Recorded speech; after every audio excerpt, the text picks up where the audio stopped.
Week 1 is just a couple of short days away, which means our best ball drafting season is almost over. And so it's time for myself, Erik Beimfohr, and Rob Coakley back in the best ball basement. Special time, special episode to give you our final takes, our hottest takes, the things we regret from over the summer, the things we're happy about, sad about, everything there in between. Final takes from the 2025 best ball season with just a couple days to go. Let's do it.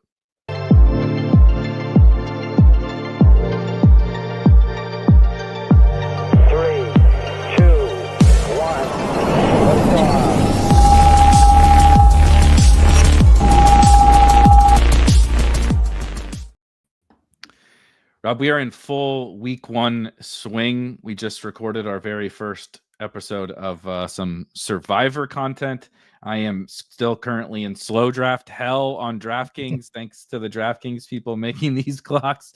10 minutes today has not been the most fun time I've ever had. Folks are cramming in drafts into the drafters streets like fiends, like absolute fiends. The draft rooms fill every 15 seconds. Everyone's chasing overlay so much we might not get that much overlay. It's wild out there, but that means it's obviously winding down, and we're gonna riff on some fun. I don't think Rob's body could hold up for another 36 hours, and his chair definitely couldn't hold up for 36 hours. But just more like an hour or hour and a half today. But a great shout from RGT. Yeah, still waiting for the new chair to make its arrival after the 36-hour stream. I am the marathon man in the best ball streets. I hold the crown. Come for it. Please break it, because that would be fun to watch somebody try. Seriously. I will not. I'll tell you that much. It ain't ever going to be me that breaks it, because we're not trying that. I get sleepy after like the 2-hour pod. Like I do 2 hours most mornings, and that's about the extent of it for me. I don't know how you did that. I don't know how these people do these like insane marathon streams frequently. That's insane to me. So we don't have to talk about this too long, but what I will say is there were 2 points in that entire stream where it was tough. The first was like hours 3 to 6:30 a.m. I've brought that up.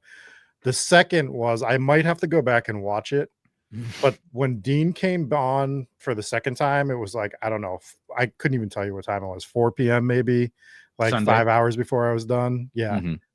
Mm-hmm. He was on, he was talking, I was drafting. I had no clue what was happening. I literally, this is the only time I hallucinated. I thought someone was standing over me over here at one point, and he was talking, and in my head I'm just like, I don't know what he's talking about. I don't know what's happening right now. Like that's all I kept thinking the entire time. I'm like, and I knew I was drafting a team. I'm like, I don't know what this team is, if it's any good. So got it together a little bit after that when Emo came on. And shout out to everyone that did come on. You, Bernie, I don't want to miss anyone, but like everyone that jumped on. Neil came on for a little bit. Dean, TJ, Dave, and Jesse from Hometown Ghost Stories jumped on for a while. Just everyone that jumped on made that way more palatable of a thing to do, because 36 hours of solitary probably wouldn't have done it, but we got it done. Yeah. Can you fathom doing 36 hours not talking to anyone but your screen? That would have been a little bit much, but yeah, it was funny. Just then we'll get on to the subject at hand. But first of all, this is hilarious. 36 hours and 1 hot dog per hour. You would die. Like I would literally die. I wish I were exaggerating. But so I came on, for a few hours on Sunday, hung out. It was had a ton of fun. And I'm walking the dogs after watching football, walking the dogs. I'm like, I'll pop in, see, because I'd seen the Dean and TJ and stuff. TJ came on right when I was getting off and listening in. And I started to hear that what you were just describing, where they're talking movies. And they're like, what's the greatest opening scene? And it was interesting because I love that kind of conversation. But I forget at one point, like Dean asked you something and you were just like, what? It was totally like you were the drunk kid at the party and somebody was trying to have a conversation with you and you're just like, what? It was epic. Dean's and you're like, Dean, I'll be honest with you.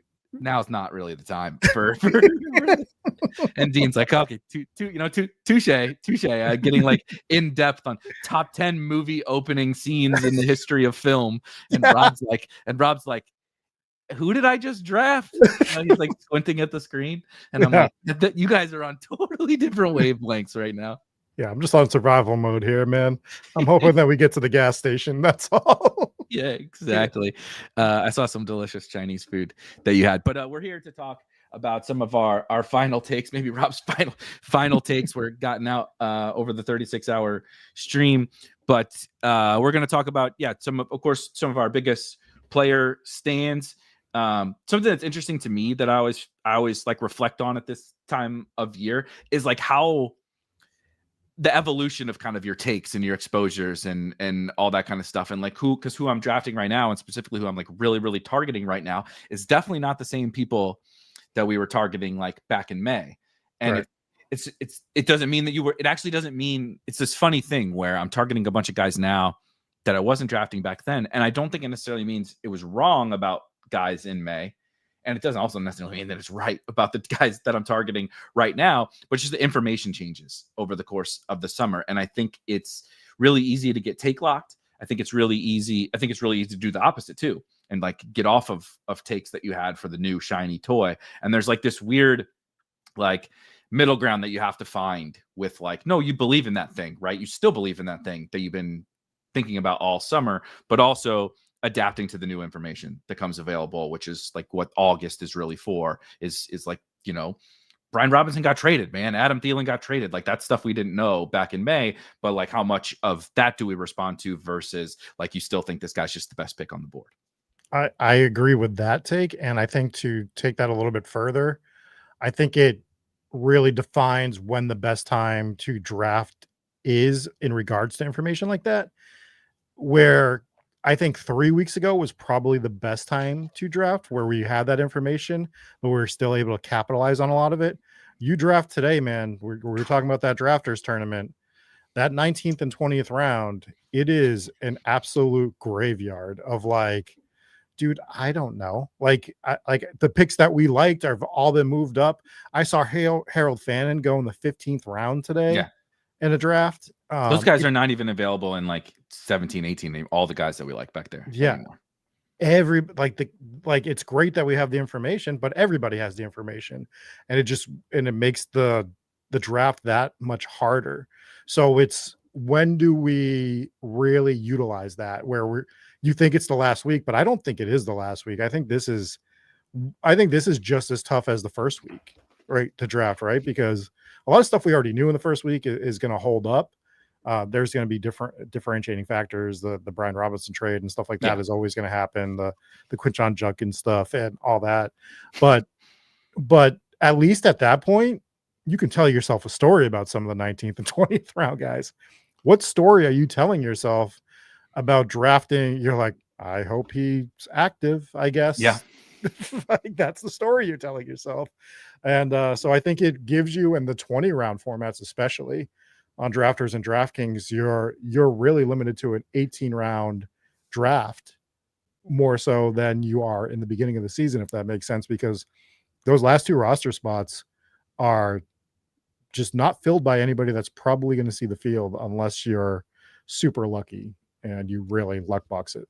And they might see the field, but they're not like, you're just paying for snaps, right? You're not really, you're hoping that just by being on the field that you might score a couple fantasy points here and there. But the days of, right, like you said, look at all these guys that have risen up. And I know Jalen Coker got hurt, but from Torrey Horton to Io Manor, who, by the way, listed as a starter. I see the comments. Don't worry. We'll get to the Washington backfield stuff and depth charts overall. But Io Manor, Horton, Coker went way up.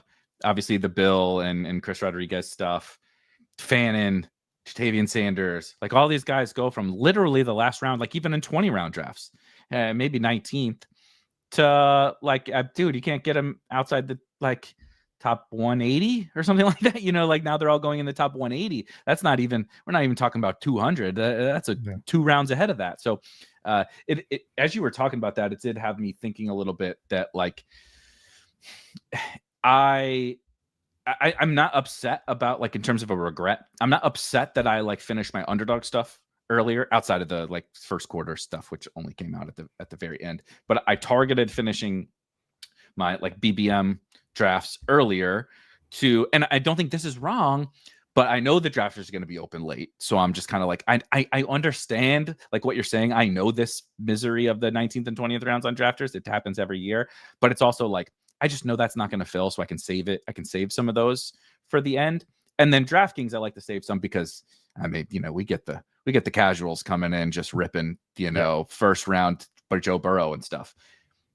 But on Underdog with only 18 rounds, some of that misery in those last rounds can be alleviated a little bit because you don't have them, right? You're only taking 18 guys. It's not that the 18th round is great either, but it's better than what we have to deal with on the 20 rounds. So maybe that's something next year I need to consider, is like, I know you would like to finish up the underdog stuff for XYZ, but maybe spread it out a little bit more, save some of the BBM bullets for the end. I think it's one of my bigger mistakes because I waited on the BBM stuff more so, and I like it for that aspect. I think the one I did the best was drafters, but your DraftKings point is spot on. I think I did more of my DraftKings stuff early, and I think that was my mistake, was focusing on that earlier, trying to get what I wanted to get volume wise in there. I think drafters, if I did any of them perfect, it was drafters. I think I have like 5 drafts left. I utilized the ticket allocation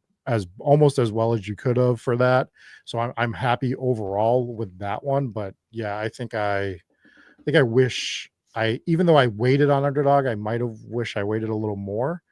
And I think the delineation point going forward is going to be preseason game 2. I think that's the week you're probably, whichever one you want to hit of the 20 round tournaments, I think your major volume, like even if that's 20 drafts, right? Even if you're like, this is the week that I do 20 as opposed to 10 or whatever it is, I think right when those week 2 games are wrapping up or happening, I think that next week is where you're going to see the biggest movement and the most amount of time to capitalize on something before it fully shakes out. And because week 3 doesn't matter as much, that's where we start to see everyone start to do like this type of stuff throughout the draft board. So I'm keeping that's going in the back of my mind for next year a bit, and I'm going to figure it out. You've usually seen what you're going to see through the first 2 weeks of the preseason. Now, some teams will still play the starters in the third preseason game for a sniff, but generally, like the teams who, like, you have teams like the Rams and the Falcons and stuff that just, they're not going to play their, like, that they don't play their guys ever, right? But you can learn stuff from that too, right? That's actually how we learned about Kyron. Right. It wasn't playing, it was not playing. that was the key indicator, which was, interestingly, for the Rams, not a big deal, right? But we were like, oh wow, Jordan Whittington isn't playing. It's like maybe Tutu isn't like so locked into the wide receiver 3 role. We can learn that stuff from not playing, but you generally see, pecking orders a little bit more clear, and it's usually in those first 2 weeks because fewer teams play guys in the third week. It's sometimes like a rookie quarterback, so they want to get them some more reps with the starters or whatever, but nothing super crazy. So I like that point a lot.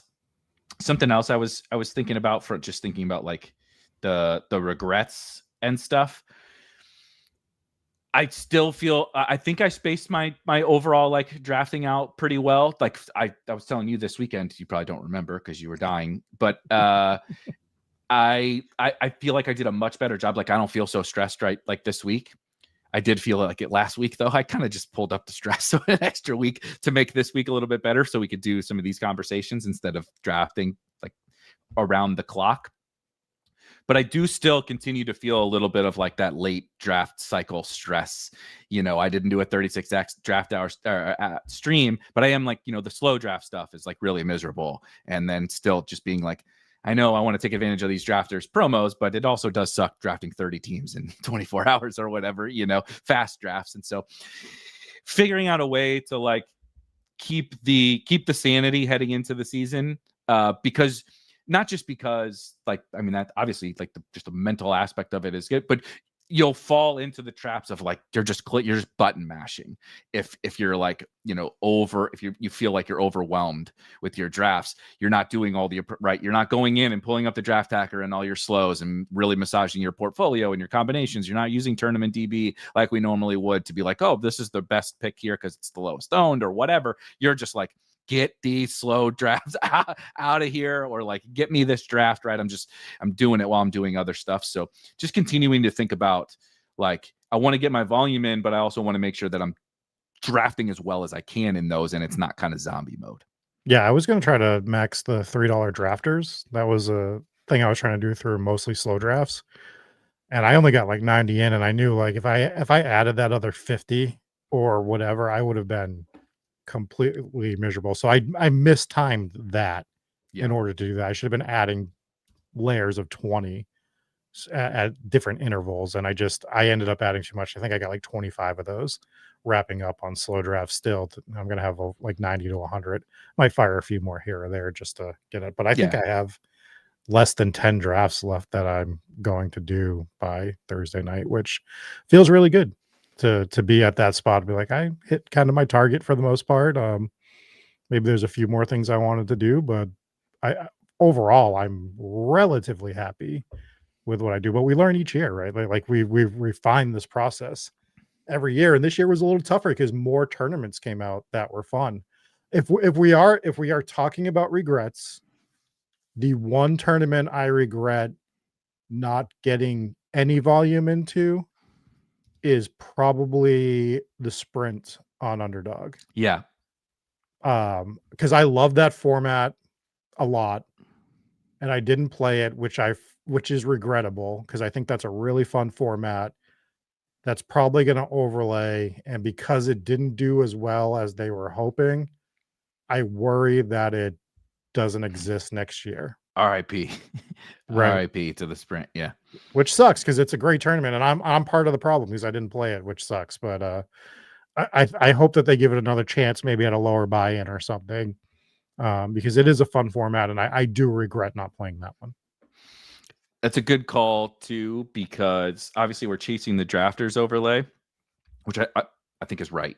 And like the one thing I know, I joked about it, like everybody's piling in like goddamn crackheads to the drafters tournaments right now, but we're also doing the drafters stuff not just because of the potential overlay, but because of the free, like so many freebies we get along the way. It's like that thing could fill, and it's still a really plus EV tournament because you get what, at least a minimum of like, if you really try, 10% of your entries for free on them, you know, from the ticket stuff. And then plus like some extra funds, plus like some pick'em tickets, like plus all sorts of stuff. And sorry, I just read this and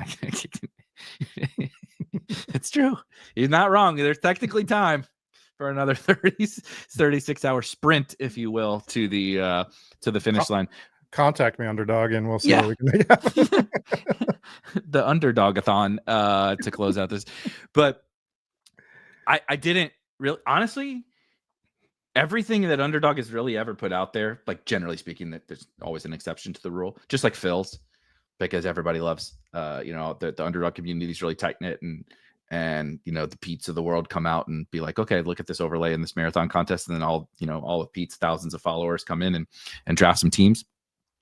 And I was just like, yeah, maybe it overlays a little bit, but I don't really care. I'm not going to spend my time. And now the sprint and the marathon over on Underdog are like, good Lord, man. But I just don't have it in me to go do a bunch anymore. So that's definitely a regret. I don't know so much as a regret as a miscalculation, I guess. Probably which is technically, I guess I think it's that you could tomato, but I think that's what it is. I just kind of have always, because it's been true up until this point, everything on Underdog always fills. And so my expectation was just, that's what's going to happen again. And DraftKings has stepped up. Drafters has stepped up. I mean, like, that's the thing. Drafters is going to overlay in that main contest, but they launched a bunch of stuff, multiple minis. They got that Superflex tournament. They got the high roller. Like they've continued to do a really good job, and tons of awesome promo work. DraftKings, as we know, has said just the multiple best ball weeks, never releasing data after the first quarter of the. I still can't believe they fucking did that. Forgot about that. Yeah, it was like in June. They're like, here's all the data from all the drafts. We're never gonna fucking give it to you again. So this is actually useless. Yeah, like it's like, yes, Jarquez Hunter was going at pick 180 for that whole time you're there, and now he's literally never ever drafted in a DraftKings draft. So I don't know what the fuck was the point of that, but. There's a lot. Fast Draft is out there, right? Yeah, FFPC filled their Superflex, I think, best ball, and there's just like there's a lot out there. It's a thriving industry. So I maybe should have thought about that a little bit more. But again, not a huge deal. But if you're looking for something right now to wet your whistle down the home stretch and you're done on drafters or whatever, there is some overlay pending or coming on a couple of underdog tournaments. Yeah, but the other thing I'll say about it, as much as I like the sprint, if you're chasing overlay. If the marathon's going to overlay like the drafters, I think cumulative scoring overlay is better to chase than playoff format overlay, just because you're just altering the cash line, right? Like and that's all you're doing there rather than the playoff format. So I think if you're looking for like plus EV, if you're really trying to get nitty gritty about it, which I think you should to some degree, if you're playing at a high volume, like your money is better spent on cumulative tournaments that overlay rather than playoff tournaments that overlay, in my opinion.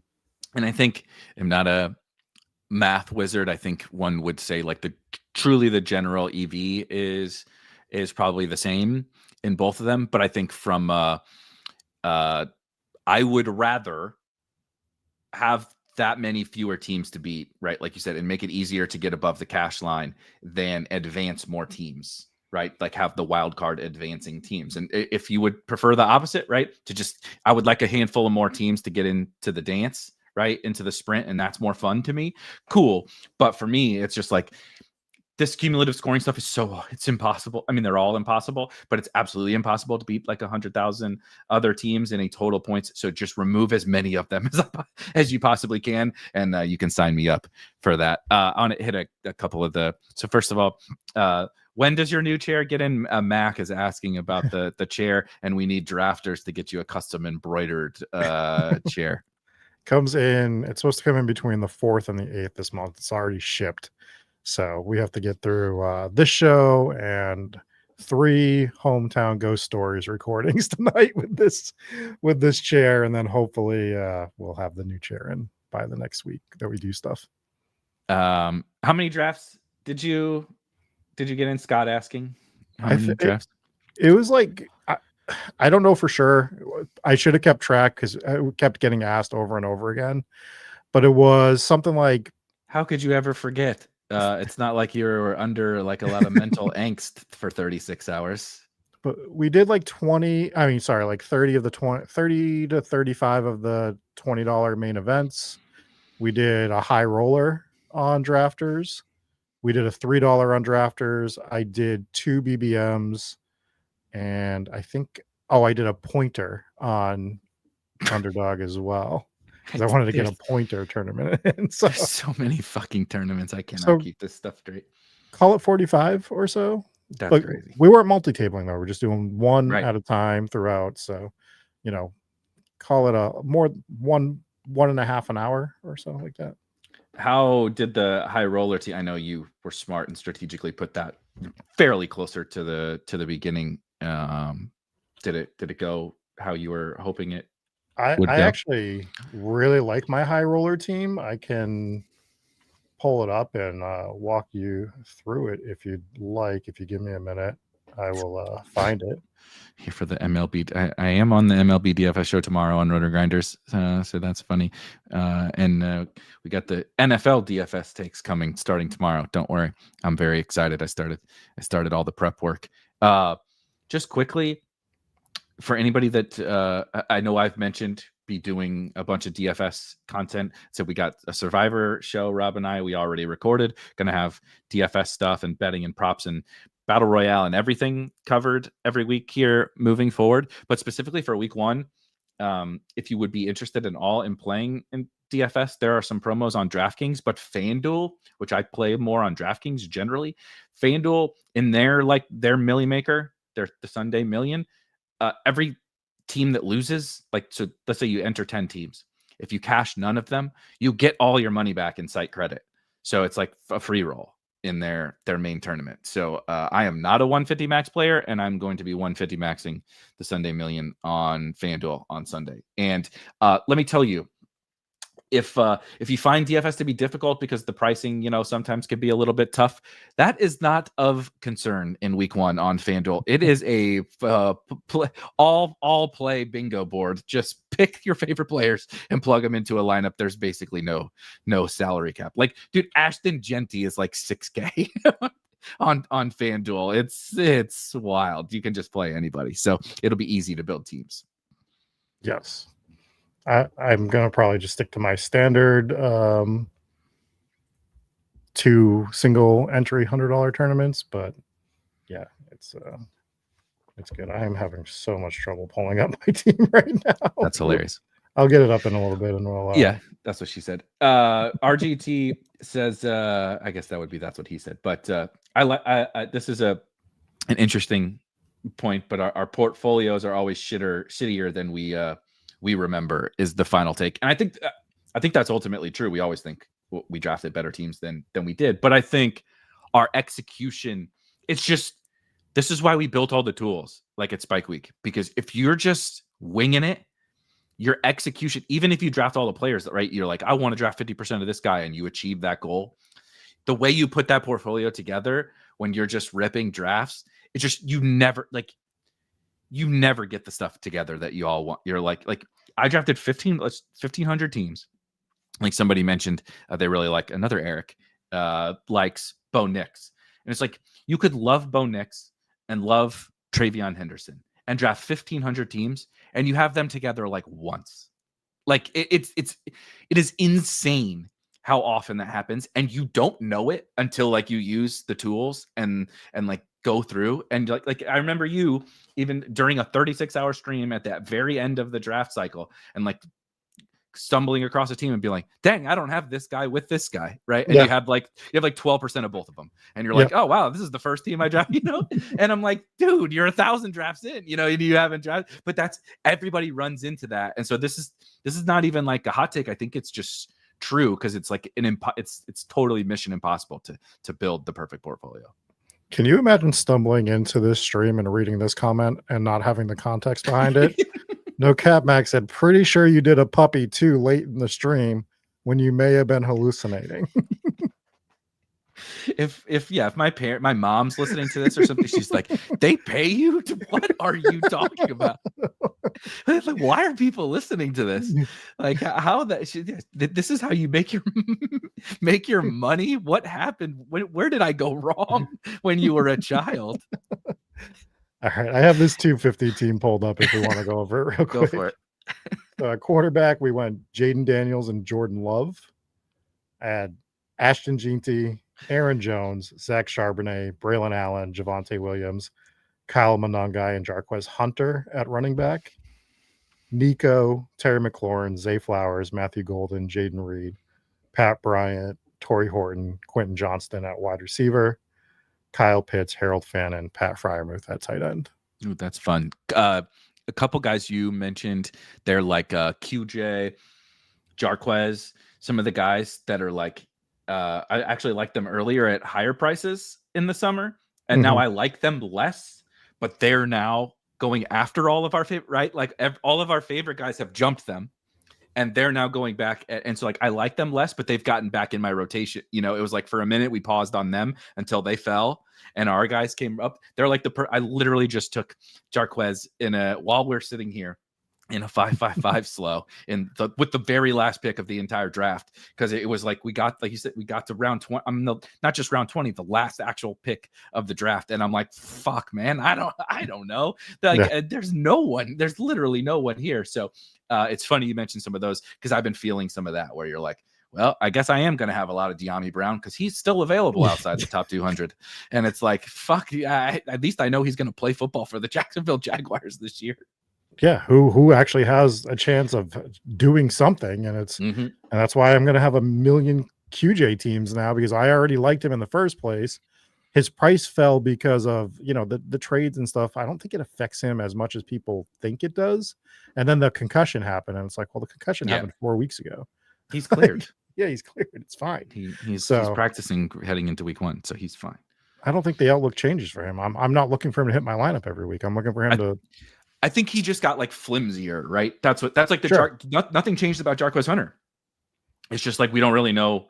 Like we didn't know what the deal was in May, and we still don't know what the deal is behind Kyron Williams. It's just other guys rose up, and it became maybe a little bit sketchier, right? You signed Keenan Allen, they drafted 2 rookies who are interesting, so it just became like if QJ, like last year, QJ was never going to lose that job, as we saw. It really didn't matter how he played. This year, it's like, I guess there's a chance, right, that like if he plays poorly, but it's not going to be from the jump. And so, like you said, and Harbaugh just glazes all these guys, but they have spoken highly about QJ. Though I did say this morning, the next time that Harbaugh speaks negatively about one of his players will be the first time. They like dudes that they cut. I think Harbaugh is like putting in the Hall of Fame. It's like if you wear a Chargers jersey, Harbaugh thinks that you're awesome. So I have taken it all with a grain of salt. But he supposedly had a good summer, so I don't see what has really changed about QJ. They drafted Trey Harris in KLS, so it was always the same level of risk, and the concussion is of no concern to week 1. He was basically always going to be back. Right. So and again, to your point, the guys that are going around him at that point, it's like, do you want him, or are we just absolute dart throwing Jalen Lane, which I'm doing some of? But, Brother Cavante Turpin, Jalen Lane, Jordan Whittington, Kayshon Boutte. We got way more exposure to these guys. I have multiple way more Jones teams in the year 2025 because round 20 is so bleak. It's so bleak. Bad. It's pretty bad.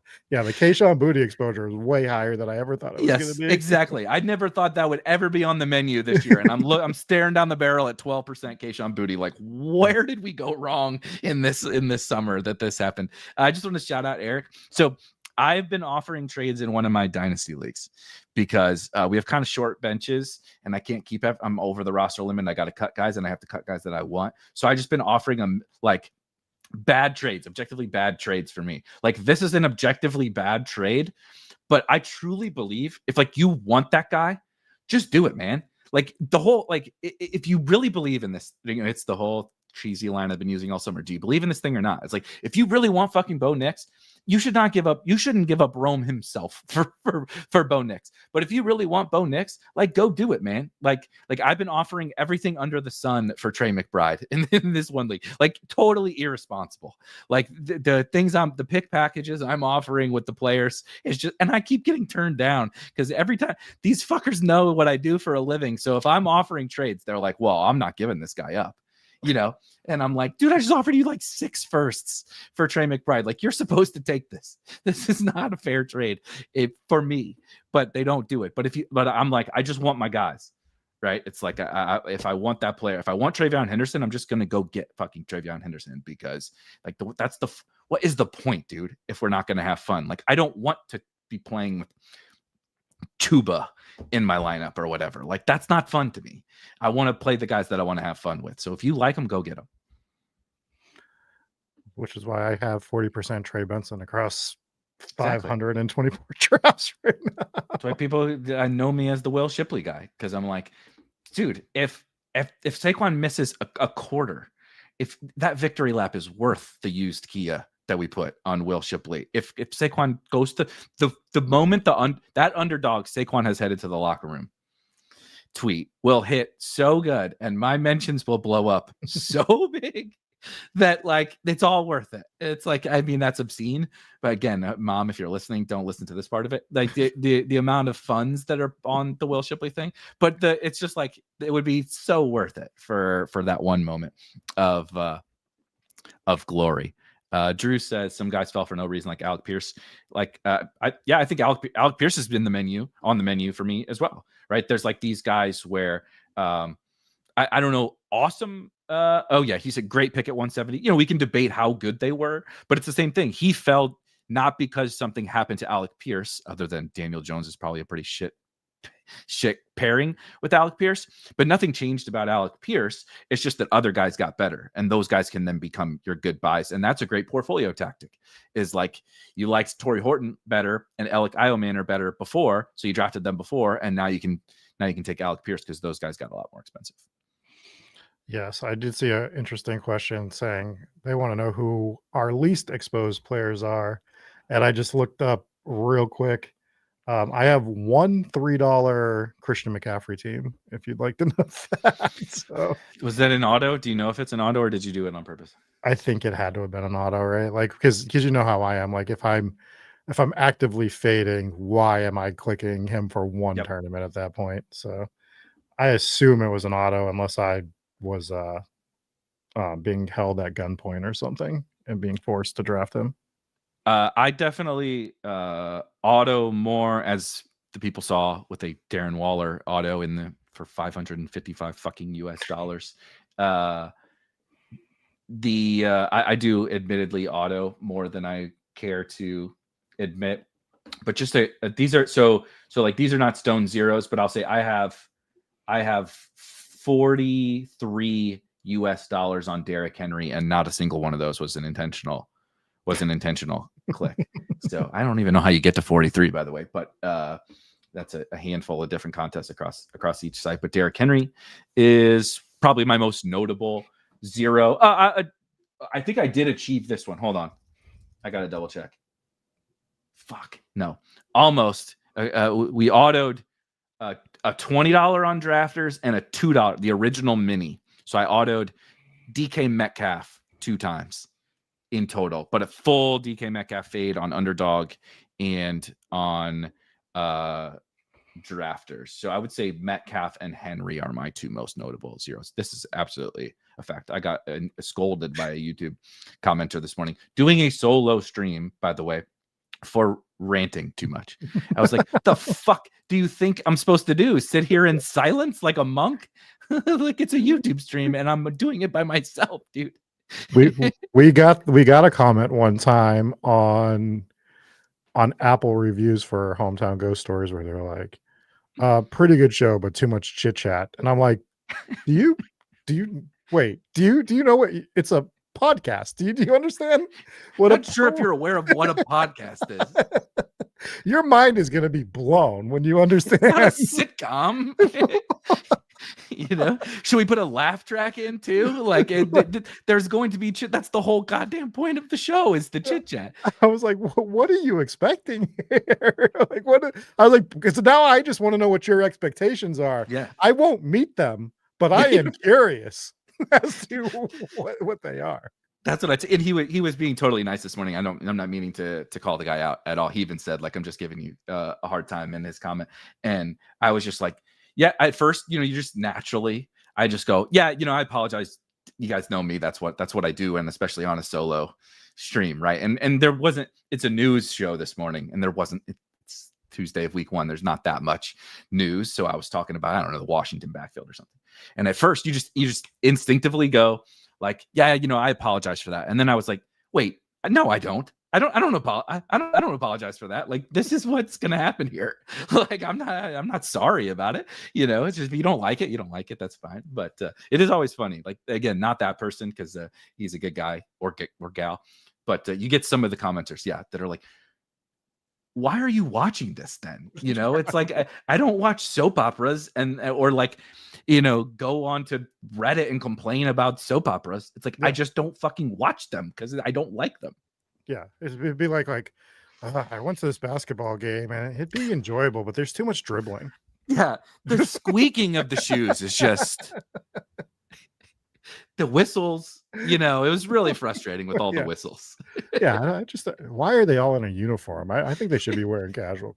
It's just like, dude, this is basketball. Like, this is what it is. It got kind of hot in the gym. I didn't really like. Yeah, it's like people are so funny. A laugh. That's we got to get the laugh.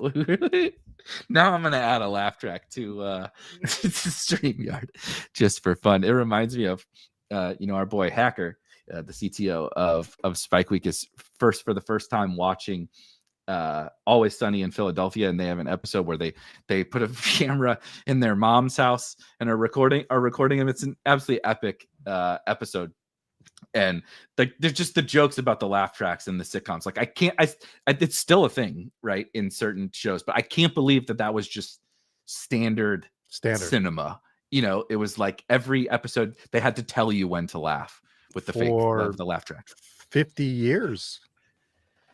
50 years. It was just the standard. It was, you know, the I Love Lucy era to, I think right around when The Office came out is when that started to transition out. So you're talking 50 years of laugh tracks. And in certain shows, I don't know if you've ever watched like when they take the laugh track out of The Big Bang Theory. It is uncomfortable to watch. Yeah, I don't laugh at The Big Bang Theory with the laugh track Same. on, so I can only imagine what it's like. It is quite uncomfortable to watch. So yeah, how we got that. I mean, even shows with laugh track that I liked, I have trouble going back and watching now, like Fresh Prince and you know, all those shows that I watched growing up. I watched now. And, yeah, I'm just like, it was a time and a place for it. And it was when Vanilla Ice was doing his thing, I guess. Yes. Any other zeros or super low owned guys that or I guess a good transition into talking a lot of regrets and stuff. Any guys that you didn't get enough exposure to, so it doesn't have to be a zero, but guys that you look back and you're just like, I probably should have drafted him a little bit more. There is you can't get everything, and the one thing I think I need to understand, I think other people need to understand, like if you are trying to do an unbalanced portfolio where you are overweight certain guys and builds and all of that stuff, you are going to miss out on just certain things. You just can't, because you won't be able to cover all bases. What made me the most uncomfortable in that regards, I've brought this up a few times, was the Sam Laporta, Tyler Warren, Colston Loveland, Tucker Kraft section of the draft, where I was able to get my exposure up to them a little bit, but based on the builds I was doing, whether it was a 0 RB build or hell, even my robust teams that I tried to get a couple robust teams because I just think I can build them better than others. Maybe there's not enough hubris there, but I know I can build them different at least. Certainly different. Yeah. I can definitely build them different. But when you're doing an extreme build like that, like you have to circle back to that other position. And the way the quarterback landscape was this year, especially where they're all pushed up, now you have to duck in and you got to get your quarterback or two. It really made getting that range of tight end a bit more hard than it has been in the past. So you sort of had to sacrifice those teams of the Laportas, the Warrens. And I think I got a little overweight Warren, but not like what I probably would have wanted to. So that was a sacrifice that had to be made for sure. I'm just trying to look at some of mine because I don't want to. The early round guys, I actually feel like nothing ever goes exactly perfectly. It's also a snake draft with a random pick generator. You don't always get the picks that you exactly want.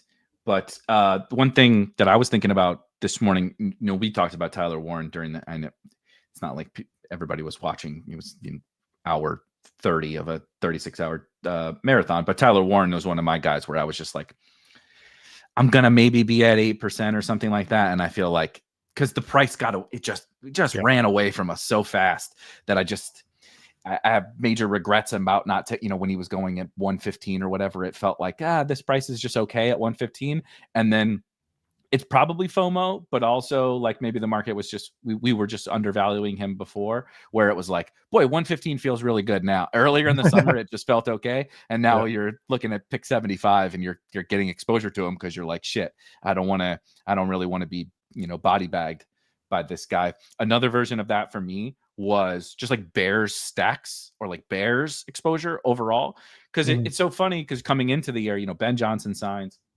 They draft Luther Bird and draft Colston Loveland. We're excited. The offensive line upgrades, like they were one of the like big talking points of like, oh man, the Bears could really take a big leap, right? And then just like never got comfortable with the prices of all the guys, which then leads into if you don't have I forced some backstacks with Caleb, right? Obviously with Burden or with Loveland, and like that's okay, but I just am a little light Bears, and I that's such an easy one to look at right now. We turn the cards over in 2 days, and you're like, this one could just absolutely bury me being too light on the Bears because the upside's through the roof. Yeah, I was not that I don't have some Bear stacks, but it's minimal. My take on the Bears was I wanted them as one-offs more so than stacks, was sort of the way I played it. That way I don't miss out if the Bears do something, but I don't hit their full potential. Maybe that's middling it too much, but I knew that one-offing them was the way that I wanted to play that this year. I think that's fine. Did you didn't do much Caleb then? You just did just the one-off different guys. What about Swift? What did you do with Swift? So I don't think Swift is like a guy that could bury you, but Swift is like one of those guys where we look back and like, man, he was really useful. So I thought in the beginning of the summer, his price was really good. Mm-hmm. So the 80s, right? He was like in the 80s. Yeah, and so I was hammering him around that point in time. But then he rose up to a section of the draft that I really liked. So he got a lot harder to click, like tremendously harder to click DeAndre Swift's name when he started going where he's going, like that 6th round stuff. I find him and then he became more site dependent as well, because I don't like him on Underdog nearly as much as I like him on the other 2 sites. So and he rose up on Underdog like even further. So it was like really weird there. So it was like, so he became weird, but I was hammering DeAndre Swift early. So I got my Swift exposure early and then still just sprinkled some more Swift in there as we continued. I definitely did not get enough. And it was similar to the Warren thing where you just look up and specifically on drafters, all of a sudden he's in like the late 50s. And you're like, what the fuck, man? He goes in front of Devontae Smith now. Yeah. I'm like, Jesus. Just before I was having to decide between him and like Jalen Warren, and now I got to take him over Devontae Smith. And it was like 2 weeks, so it's just same thing. It was a runaway train. I'm not saying it was wrong. It is just sometimes those things happen. And those are like the ones that like, you end up underweight. Like I just couldn't take him at that new price, and I didn't get enough. I took him some, but I didn't get enough at the old price, and it just becomes like if DeAndre Swift has that big season, like I'm just in trouble. And you can't cover every base, you can't chase all the steam. Sometimes, right, the price of the brick goes up, you pay it now, and sometimes it goes up too high, right? We move on to a new gateway drug or whatever. It's just not DeAndre Swift anymore. So I ended up 9% overall across all sites on DeAndre Swift. But what's telling is, remember how I told you I drafted early on DK? I'm at 14% on DK with him. What's your average ADP? I just scrolled away from him, but I can probably find it again. Which, of course, you can find in the old one handy dandy draft IQ tool, which I know the season is about to be over, and one may be thinking, I don't really need all that stuff once the season starts. The amount of use draft IQ gets for me during the season, there is nothing like, Rob, that sweet first touchdown that happens Thursday night, right? Devontae Smith goes and scores, and draft IQ lineups tab, brother. Let me see all the Devontae Smith teams. Let me see all the first quarter. Devontae Smith scores the first touchdown. Let me see all the teams in the first quarter tournament on Underdog, because you're already counting your money, right? You're already okay. Well, these are advancing, and obviously that's not true. But there's nothing quite like the going and looking into all of your teams, or right, DeAndre Swift scores and you're like, shit, I got 3% of this guy. Which teams are still alive? We're dramatic, but it's fun to look at. Yes. I don't have him pulled up right now. I'll try to get it to you later. Mac, yeah, it's fine. Mac has 10% at pick 75 is beautiful of a guy who moves up into the 50s. That's exactly what you are hoping for. What if the first TD is Shipley? I have to get a new desk, and not because I stood up, but because something else made its way through the desk. I think if he scores the first touchdown, I won't be able to. I don't know that if Shipley scores, I'll be sleeping on the couch. Alyssa won't allow me in the bed, I don't think, because I'll be insufferable if Will Shipley scores a touchdown on Thursday. Any of the guys, so the flip side of what we were just talking about, like some of the things that maybe we were a little bit light on, any of the, I might have drafted too much, I might have drafted too much of this guy or team. Will Shipley. No, I'm just kidding. That's the easy answer because I gotta, like I said, there's a used Kia on the dude, so it's probably easily too much if he doesn't do anything all year. Yeah, look, I have my second most owned player is Jaden Reed. He's dealing with a foot fracture, a Jones fracture in his foot. That could, no pun intended, break either way. But once I had the lean, I just continued the lean. So my overall exposure is 33% across everything, and that's pretty balanced overall. I'm at 40% Trey Benson, which I think was fine. Even if that doesn't break right, I think the pathway is clear for him. I thought the price on him all summer was right where it should be. If he had risen up another 2 rounds, that would have been a lot more difficult to do, but he never did get beyond where I thought his price was out of contention for that. And I think Arizona was just such an afterthought team for most people once Harrison and Trey McBride are gone, that they forget that James Conner is older with a lot of miles on him, like a ton of miles on him between Pittsburgh and Arizona. I think that he's going to get some run individually, and I think there's a good chance, because Conner has gotten injured quite a bit in the past, with the exception of like last year, that he's going to be fine. I mean, my biggest guy that probably could bust, he's a late round pick though. I have 22% AD Mitchell, and I just couldn't stop clicking him late. But I'm aware what he could be, which is an absolute zero. The AD Mitchell hype machine caught Rob in year 2, the old summer swing, but he never rose up. I think he became a perfectly reasonable kind of like backfill guy at the wide receiver position in the final rounds. Because again, if he got the Torrey Horton or the Io Manor treatment or whatever, and he was the one that skyrocketed up, well, we would take those other guys. But it's like, there were just, it's like Kayshon Boutte and those guys are that for me, where it just became like, I think there's a lot of opportunity still, right? The same thing is, even though they brought in Stephon Diggs, the same thing is true from last season for the Patriots. It's like there's opportunity in this wide receiver room. I really like Drake May. Kayshon Boutte is a starter-ish, like kind of him and Matt Collins.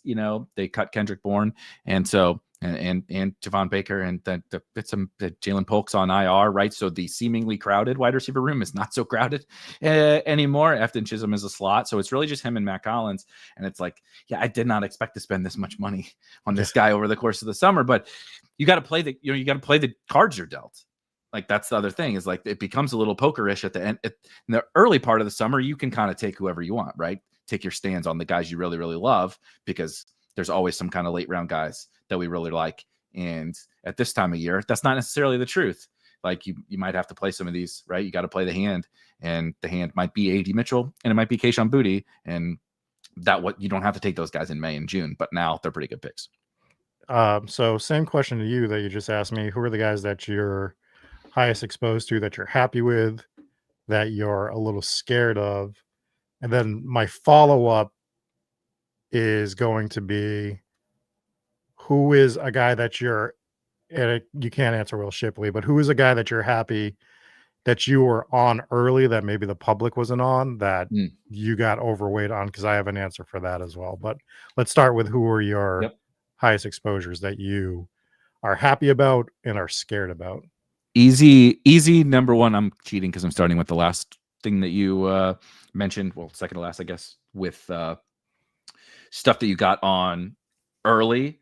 And it was all of these like rookie running backs, and like, so the cohort of guys who rose in that like 5th, 6th, 7th round range, just that worked out beautifully. So while everyone else was chasing Ibuka up to the 4 or 5 turn, and chasing Pearsall up to the 4 or 5 turn, and now I did not stop taking Travion Henderson because I'm a sicko and I do like to go get my guys, but Travion and Amari and Hampton and RJ Harvey didn't really rise too much, but right, Abuka and Pearsall and kind of the tier of the sexy guy, the guys that got really sexy in that range. I didn't feel that pressure at the end of the summer to like totally pile on because I took a bunch of whatever 8th round Abuka. I took a bunch of 7th round Ricky Pearsall. I took a bunch of those guys, and now I can take right Chris Olave. We joked about like taking too much Chris Olave, but it was like, well, I wasn't taking Olave before because I was taking those guys. Now I can take Olave. Right now I can buy the Juwan Jennings dip. Now I can get my Addison exposure and that kind of stuff. So I would say Travion as the leader of that kind of cohort that I'm most excited about and happiest that I was piling onto. I hate using too much of the late round guys as sort of like cop out answers to this, but it's also sort of true. I'm got a lot of exposure now to the Seahawks offense, and I've been kind of terrified of them. The Sam Darnold turns back into seeing ghosts this year. The Seahawks offensive line isn't very good. There's not a lot of talent on the Seahawks offense, and yet I have a lot of exposure to the Seahawks offense. I like Jackson Smith and Jigba well enough. And then Torrey Horton is one of my highest owned players. And Zach Charbonnet really rose up my exposure rankings as the summer went on as well. So just kind of like Seahawks offense exposure is one that I could look back on and like, I've been the one like sort of playing devil's advocate to people being like, Jackson Smith and Jigba seems like a smash. And should we buy Sam Darnold and all this different stuff? Ken Walker. And I've been like, let's not get out over our skis. And then I started to get out over my skis on the Seahawks myself. Well, I am in the boat with you with Zach Charbonnet. He's one of my highest owned players as well. I was watching this Sharps button as much as I could this offseason. I think he's like my 7th or 8th highest owned guy. But like my 5th highest owned running back, I have some concentration at that running back position. All my highest owned players are running backs pretty much. Yeah. Shipley, Sampson's making a push. No one will pass Shipley, but Sampson is making a hefty push because I just literally click him in every what did you get to? How much, like, what's your exposure percentage on him? 35 total.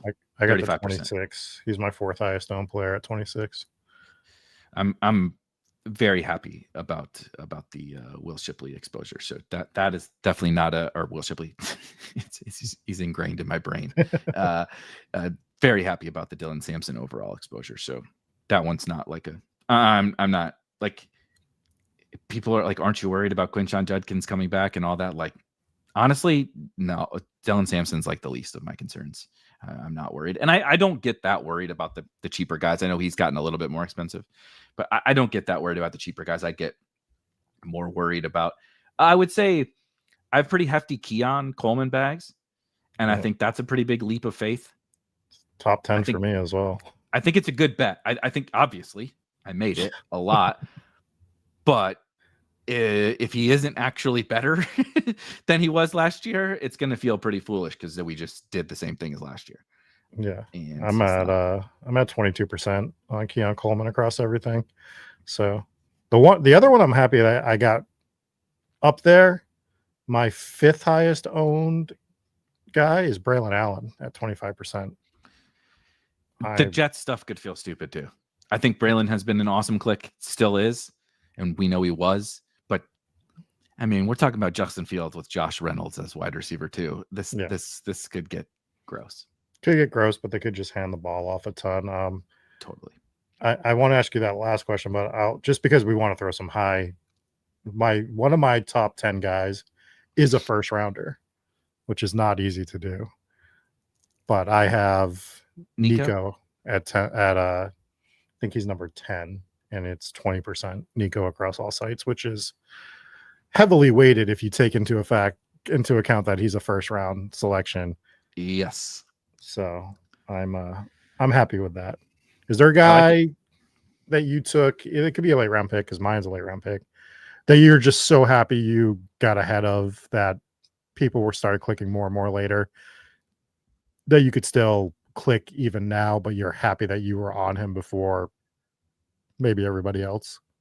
Torrey Horton for sure is probably near the top. Now he's like because he got banged up in camp. So maybe that's not the best answer, but he was one of my favorite last round picks for most of the summer, and then obviously moved up a good amount.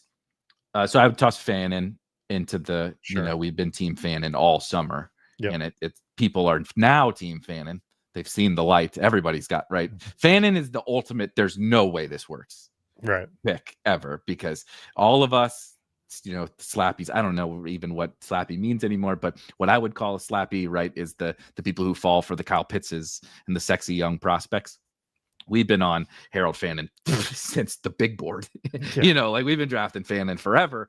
And it took a while for everybody to get on board with it, but now everybody's on board, which means those guys just never ever work. It's like Sky Moore of tight ends. Like this is destined to fail. But Fannin is definitely up there. Let's see. Just quick. This is not one that I think people would expect, but Tyrone Tracy. Yeah, Tyrone Tracy was a guy who I wasn't super into.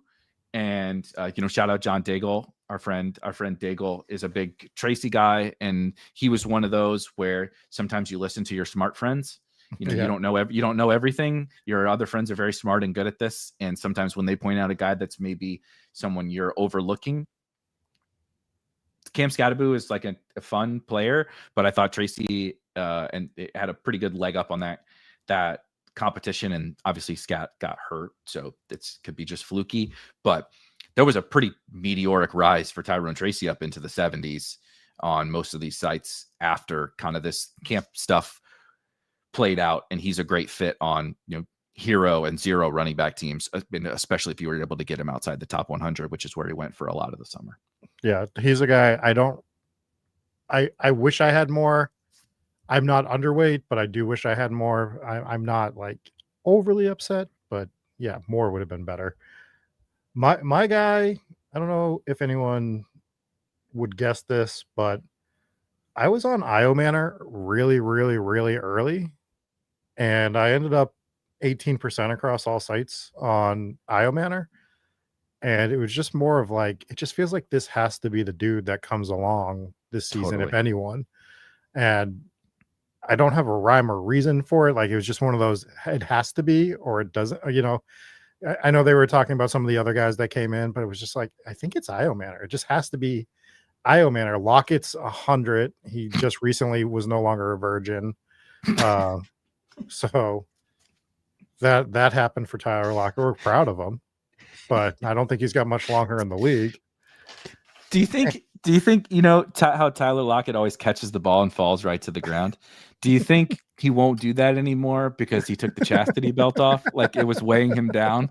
You couldn't keep running after he caught the ball because that chastity belt around his waist was it's like an anchor, brother. You got to go right to the ground. Yeah. So I think Lockett, you'll probably see him early in the season, but I think that's going He's also been only in the slot in the camp. In camp, I don't think it's a big deal. Yeah, and I just think that I think we're over. Like, I know none of us like him, but Calvin Ridley is just, dude, he's like 100 now. Like, we forget that he's 30, right? 31. Yes. He's over 30. Lost the year. I mean, basically 2 years. Yeah. We just have we MIB flashy thinged those 2 years from Calvin Ridley's career, but they existed. He took a mental health break, which was also apparently because he was gambling, or he gambled because he was on a mental health break or whatever it was. But he lost basically 2 seasons, and he wasn't a young prospect when he came in. So he feels younger than he is. Yeah. So I just think that Tennessee knows that they have to go for like a youth movement at some point. And even if it's not till week 5 or 6, I think they're going to finally just go, look, get the young guys out there. Let's start ramping up IO Manor. Let's start ramping up everyone that's younger. Let's let Pollard just eat into the backfield for the rest of the year before we make that replacement. And, I think it's kind of wheels up for him. I totally agree. He's a great example of sometimes it doesn't have to be that hard. Like sometimes this is a very difficult game, and we also make it harder on ourselves quite frequently. But it was like, so they took Chimere DK ahead of Elik Manor in the draft, both fourth round picks, and DK is just a slot receiver. And so he was ultimately competing with what we expected to be just Tyler Lockett in the slot. So it's kind of like I know somebody mentioned it, and I don't really care to talk about it that much because Bill is listed 4th on the depth chart, and it's listed Eckler, McNichols, Rodriguez, and then JCM on the initial Washington depth chart at running back, which is just really funny. But that's kind of how it is for them. It's like Lockett and DK in the slot, Ridley, and then Ioman are competing with Van Jefferson. And it was like you said, this combination of draft capital's fine in the 4th round, intriguing prospect profile, not perfect, but like intriguing. And then it's like you said, it's like who else? It's like process of elimination. So he does check some boxes, and then like they're just not. There's just no way you can convince me that they're going to play Van Jefferson. And now Io Manor has already. These depth charts are total bullshit heading into week 1. Like starting with that Commanders one. Like stop, Jeremy McNichols and Austin Eckler. But it was just like you said, process of elimination. Cam Ward at quarterback is really nice. And we're looking for guys early in the summer of like, I know he's going to make the team. He has a clear path to getting on the field and then a clear path to targets. And he's just like, check. So it just doesn't have to be that hard. I didn't like hammer him at the beginning of the summer, but he was one of the priority targets back there because he checked all those boxes. And, now look, the runway was there and he took the plane off the ground. Yeah, and they've already brought in their vet with Tyler Lockett. Why would they need to bring in another one? So like just everything lined up, and I think that's the conversation we actually should have had when we brought up DeAndre Swift. In terms of like process stuff this year, I know we all lean into priors and stuff, but the 2 big ones that everyone leaned into this year, because they are going to lean into it until it fails. And trust me, I know it. I do it with James Conner every year, so I understand. But it's easier to see when it's the mob that's doing it rather than the one person. And the 2 things that the mob has done over the past 2 to 3 years is DeAndre Swift is bad. They are going to find a replacement for him. The Chicago Bears had 30 chances to replace DeAndre Swift this year. They could have done it through the draft. They could have done it through free agency. They could have done it through trades. And everyone just kept wish casting it too. They're like, this is going to happen. This is going to happen. This is going to happen. And the Chicago Bears kept telling you, nope, we're playing DeAndre Swift. We're playing Kyle Monangai. We don't know who Rashawn Johnson is. They told you everything that you wanted to hear all season. Grain of salt with that stuff. But not only did they say it, their actions proved it as well. And the other one is Kyren. People wish cast Kyren to not get workload with the Rams every single year since he was a rookie. Sure. They look for everything. Like he was returning kicks last year. Like half the league returns kicks at this point in time. Like it doesn't matter. And now they're still trying to do Blake Corum, which we saw didn't happen last year. I understand the Jarquez Hunter is a different like type of role, so maybe he does come in a little bit. But I still expect 75 to 80% of those touches to go to Kyren Williams, and all the high value touches are going to go to Kyren Williams. Totally. So it's just like, if you don't want to draft them, that's fine. But the wish casting that we do sometimes is absolutely insane. I understand that, Poker Guts. I agree with you. But in the context of this, I think it's accurate because people are playing GM for a team and they think that they know better than the team a lot of the time. And I think in these 2 instances, people were, you want to talk about another overused term? They were IKBing the shit out of these 2 situations. They know better than the Rams. They know better than the Bears, but the Bears are telling you what they're going to do. The Rams keep telling you what they're going to do. And we just overlook it because it's not what we want to hear. I don't think wishcast can be the most overexposed word when every 45 seconds this entire summer, all I've heard people do is say the word slappy. I don't think wishcast can be the most overexposed word. Hopium, people say hopium. Just I don't hear that people say wishcast that much, but I don't. I told you I've reduced my fantasy content consumption, so maybe I'm just not listening to the same things that other people are. But I think the point is totally spot on. That it's hard, but we have to separate the guys that we think are boring and maybe overpriced right? Not studs, what have you, like a Kyren Williams, which is true. Like, I don't think it's wrong to say like Kyren is not a special talent, certainly as a rusher, not even really as a receiver. But that doesn't mean that they're just going to replace him. Right. As a matter of fact, they gave him a contract extension and paid him probably too much money. Could it mean that somebody can carve out a role alongside him like a Jarquez Hunter? I don't think Blake Corum has that skill set, but could it mean? Sure.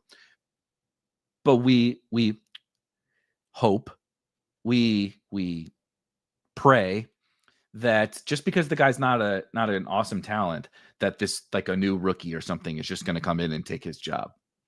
And it happens so rarely, but like when it does, when Bucky comes in, and like Bucky took a larger portion of the backfield and just happened to be awesome on an awesome offense. But like Rachaad White didn't go away. Rachaad White was still playing that passing down role, was still getting goal line touches. But it's just Bucky was that good, and the Bucs happened to be that good. So I think we do that far too often. The royal we. I do it. We all do it, where we're like, this guy's just not that good, and then we start looking for the guy who could take that job, instead of like, yeah, you don't have to draft Kyren, but just because he's maybe not, he's not Bijan Robinson or Jahmyr Gibbs, doesn't mean he's going to lose his job, because there are other aspects of playing and as an NFL football player, especially the running back position, that coaches value. And Kyren does those things. And so like, it may suck to us that he's slow and small and like not that sexy of a player for our purposes, right? All of his Madden ratings are not that great, but they trust him, and they trust him to get 1 yard very often, and they trust him to keep Matthew Stafford alive. And especially with Matthew Stafford's health, that's a very important thing. Yeah. And I don't think that they trust Blake Corum, and I don't think that they trust Jarquez Hunter to do those things. So he's just not going to lose that role unless he's injured. Yeah, Kyren is the perfect guy to make the example of, if you need 3 yards, Kyren will go out there and get you 4 yards. If you need 7 yards, Kyren will go out there and get you 4 yards. Like that's who Kyren Williams is. He's consistent. We know who he is. I guess the better way to place it, to put it, is just understanding the bet you're making, right? Understanding that you're not betting on Corum or Jarquez Hunter to come in and steal the work or steal the role. You're looking at your contingent value more so. And I think that some people look at it the wrong way in certain circumstances. I think Roschon Johnson was the other one where everyone was like, well, we think he's the RB2 and we think he can take over for DeAndre Swift. And I just don't think that was ever part of the equation for the Chicago Bears. Miles I think Sanders. They've made that. Yeah. Sanders, all of those. Like, it doesn't mean that they are undraftable. I think it's just more about understanding the bet you're making. It was worse last year. The Corum bet last year was terrible because they thought that that's what was coming. 10th round Corum, he was coming in to steal the job. My highest exposed player is Trey Benson, but I understand what the bet is on that, right? Like I understand that this is James Conner's backfield. I know that that's who a lot of the high value touches are going to go to in the beginning of the season. It's just, I think there's a ton of contingent value. And I think that if he hits that, not that I'm wish casting, using that word, an injury on James Conner, but it's part of the game. Injuries are part of the game. So like, if that injury happens, then I know that Trey Benson is the next one up. And I think he's going to get a heavy workload in the absence of James Conner. So understanding the bet, I think, is important going forward for people. Totally. We have a lot of conversations about, you and I, we all have our like pet peeves and stuff. I love that this is Poker Guts' pet peeve. It's like he's coming up with way more difficult phrases to say. It's like, don't say the shortened version of it. You must say, speak it into existence. I'm like, that takes 5 seconds to say. Wish casting takes 1. I'm like, I'm going to stick to the wish casting, but we all have it. Like we were talking earlier today in the Discord about I forget who it was saying like it's a pet peeve for them when people misuse overlay, because like just because it doesn't fill doesn't mean a contest overlaid, right? There still can be rake even if it doesn't fill, and oftentimes there is. And so there's a difference, but we just say, oh, it didn't fill, so it overlaid. It's like, well, no, not really, but like and it's not a big deal, but it does bug me a little bit too when people do that. But it's like, oh, we all have these weird quirks about like, use this different word because I don't like it, whatever, and we judge the other people for that. Mine is always like when people speak in absolutes, it's like, well, that was always going to happen. I'm like, no, the fuck it wasn't. I'm like that. I'm like, that is not true. It's not, and it just drives me absolutely.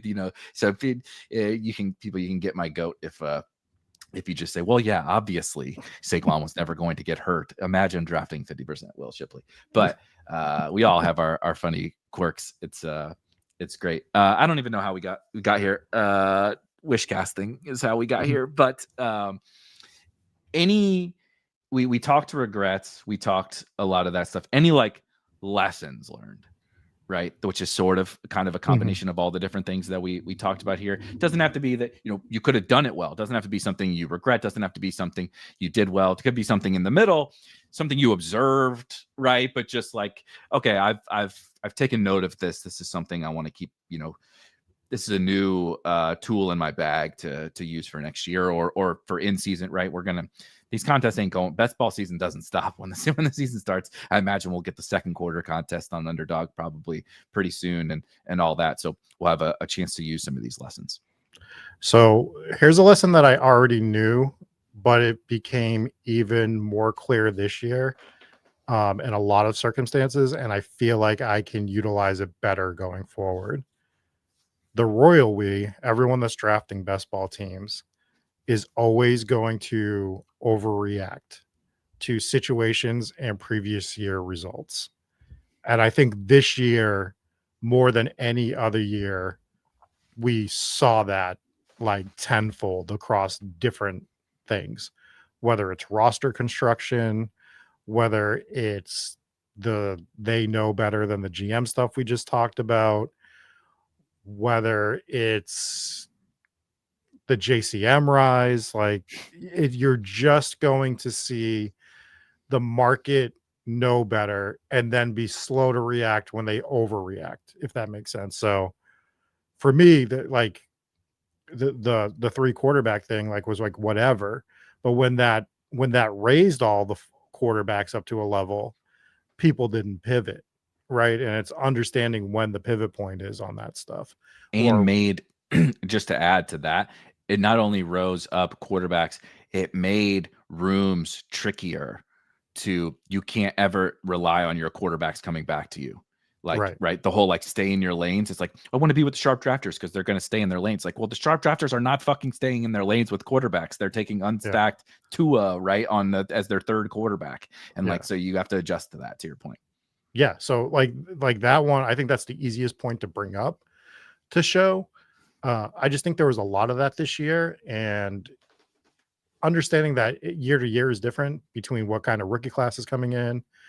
But I think that just understanding what the field is doing and manipulating whatever that is going forward in a way to benefit yourself, something I've always tried to do, but I felt like I did it really well this year. And I want to make sure that that is something that I continue to, and we'll see, right? Because it's not even week 1. I felt like I did it well. And but if you feel good about the process, that's really all that matters.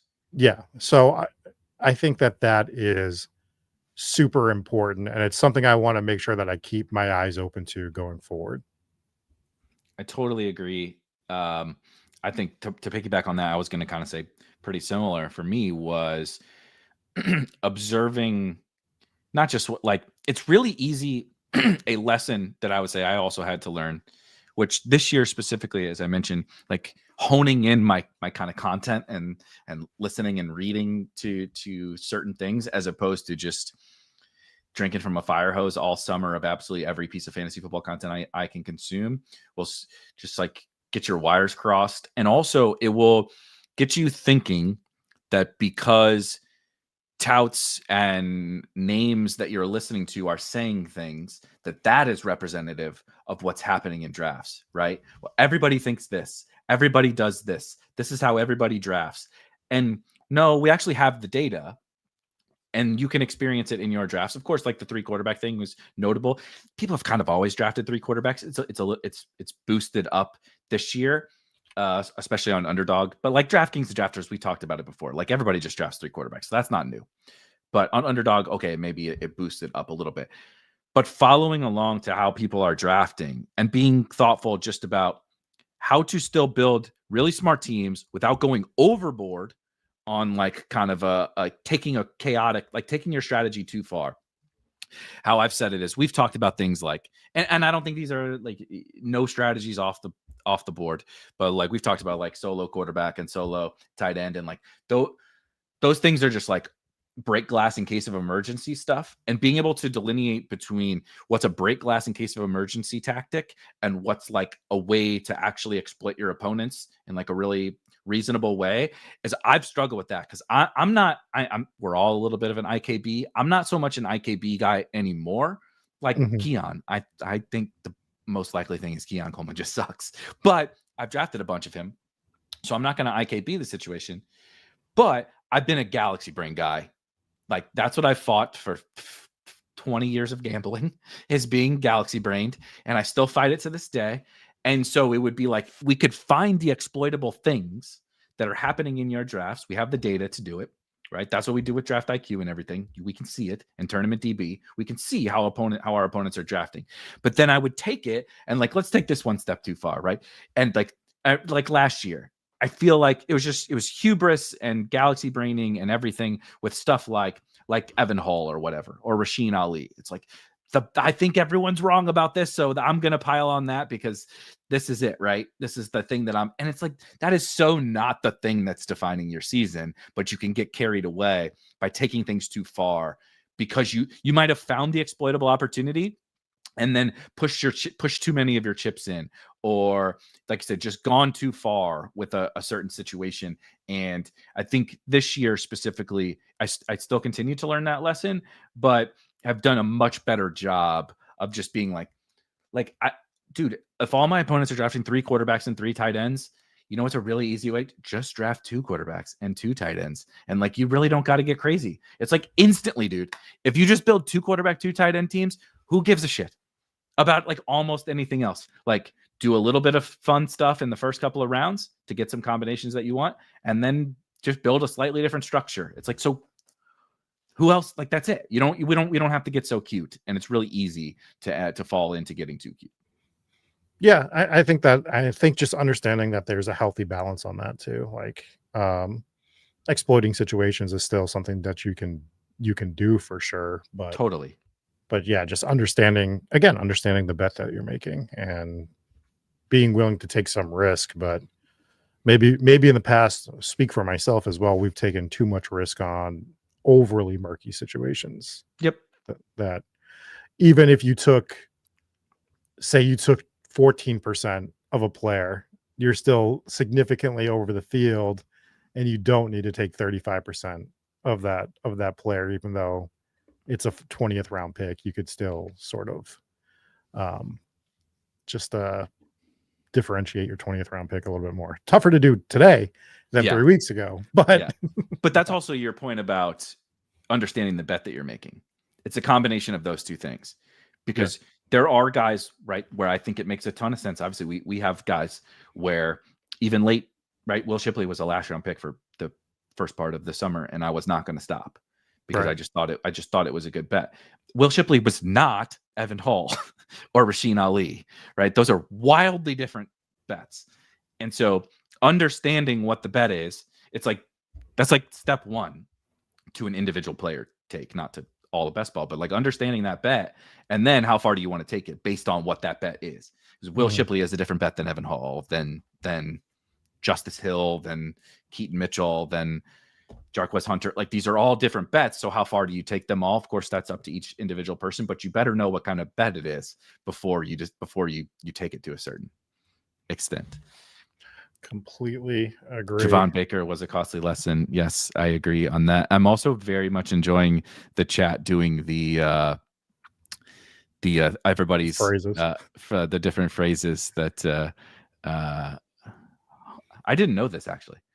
So you hone skills, but you home in. So it's not hone right. I'm honing in on the thing. I actually didn't. So I learned something new today. Let's see. That's what you come here to the best ball basement to learn English. My sister's an English teacher, and I did not know that. And yes, I hate that my brain does. We all do it. Dorito nailed one of mine. Drives me fucking nuts. Yeah. When people say I could care less, I want to punch them and be like, do you not know you're saying the opposite of what you think you're saying? Yeah. It's the exact opposite of what you think that you're trying to say. Yeah.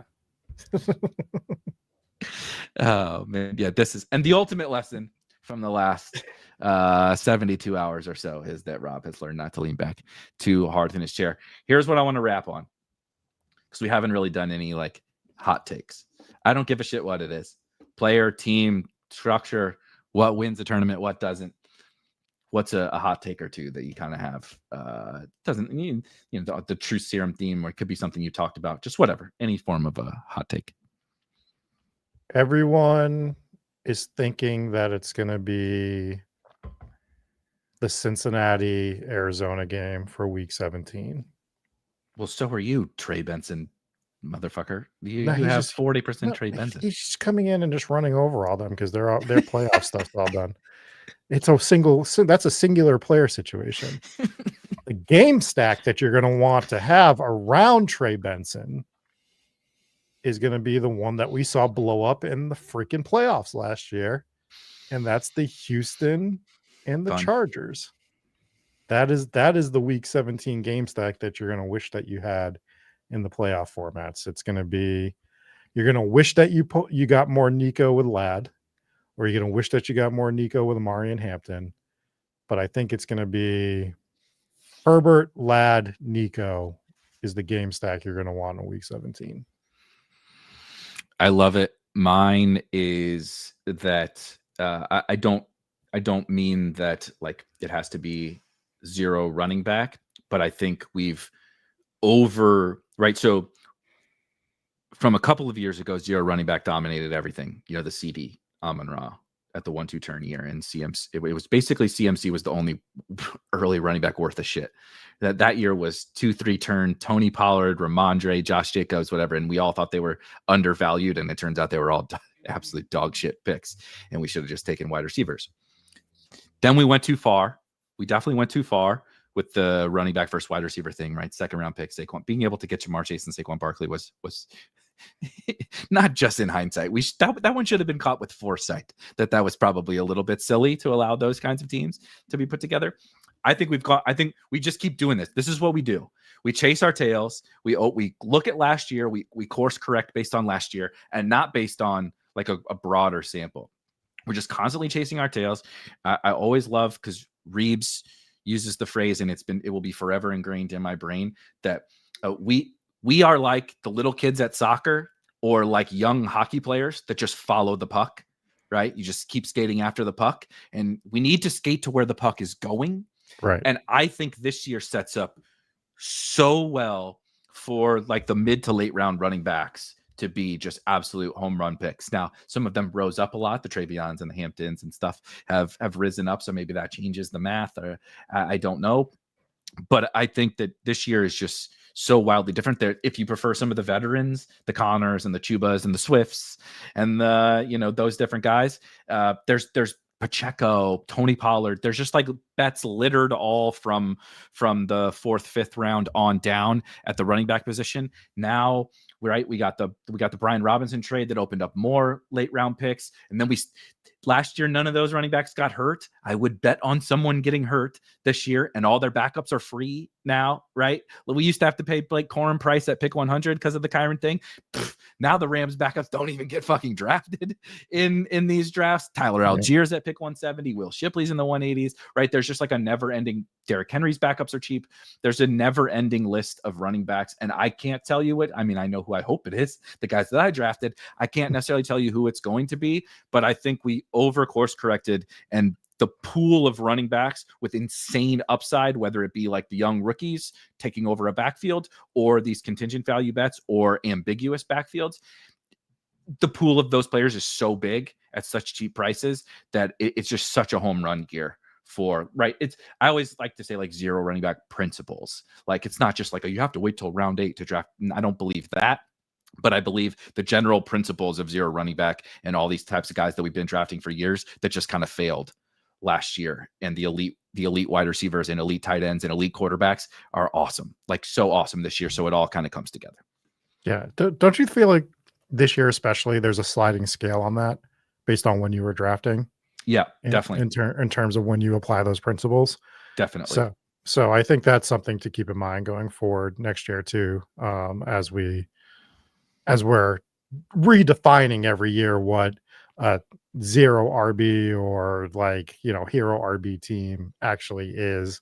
I think we have to do it based on, I know we have some of our hard rules just for certain purposes, but I also think that there is a reasonable take to be made that, there's a sliding scale based on what we're seeing in draft rooms throughout the course of the season, because that is such a different bet before, Travion Henderson, how's that opening return kick and just moonshotted. What a dick.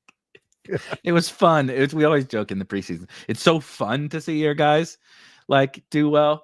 Harold Fannin catches a touchdown, right? It's like all these guys had to wait for Harold Fannin to catch a touchdown with the starters. And we've been telling you for 3 months that, this is what you are getting. We've been telling you Travion Henderson is a superstar for months. And the first time he touches the football in an NFL game, he takes it 100 yards. We were like, it's really cool. You're like, holy shit, this is awesome. And then you take 2 seconds. You're like, oh, God damn it. He's going to go in the 3rd round now. It's a fun fumble. Yeah, exactly. Drop the ball before the end zone. So now everybody thinks you're an idiot, pull the Deshaun Jackson or whatever. But so this was fun. If you guys have your own final takes, please feel free to drop a comment. I'll reply to all the, at least the fun ones. I'll reply to all of your final takes in the comment section here, and I'll be back with you. We got a Survivor show coming out here pretty soon that Rob and I recorded, and we got some week 1 conversation to start tomorrow morning with me at 10 a.m. Eastern. But that'll do it for us here on the Best Ball Basement. We'll be back next week. We're going to get into in-season mode on Mondays. So we're going to kind of get back in the swing of things on Mondays, leading into Monday at football. We'll give you a little, kind of a pregame show, talk about the Sunday games, talk about how we feel for our best ball teams, who's the Isaiah Likely of this year, right, that explodes in week 1. And you're like, oh, no, it's over. If you didn't draft Isaiah Likely, we'll do that on Mondays. And for the first 4 weeks, we can all sweat the week 1 to 4 contest together and see what we need from Monday Night Football to I love it. Advance or win. I love it. I'm excited. So we'll see you guys for a nice little Monday Night Football sweat next week, and I'll see you guys tomorrow morning. But it's almost here. Enjoy the rest of your drafts, guys. Hopefully you are not in slow draft hell like I am, and I'll see you guys tomorrow. Peace.